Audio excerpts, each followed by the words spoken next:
Lady Leader тренинга за мен беше ново осъзнаване, ново начало, ново вълнение, нови отзиви. Събудих се.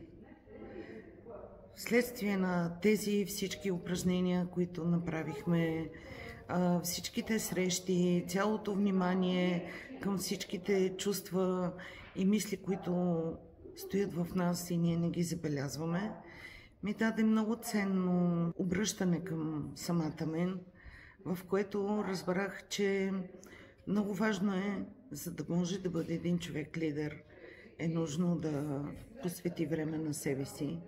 Този проект много ми помогна. Безкрайно благодаря на теб, Гери, и на теб, Криси, за това, че направихте всичкото това преживяване толкова вълнуващо.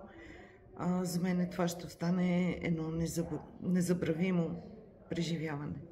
Организацията беше направена по такъв начин, че всъщност всичките преживявания, които изпитвахме, надграждаха сами себе си, което беше много изненадващо, тъй като ние не знаехме какво ще следва и всяко следващо начинание говореше и кореспондираше с предишните, но изграждаше още повече представата за Lady Leader проекта.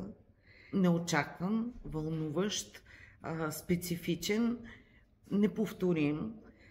Така че ние преживяхме много пълноценно и много цялостно всичките замисли на проекта. Много благодаря.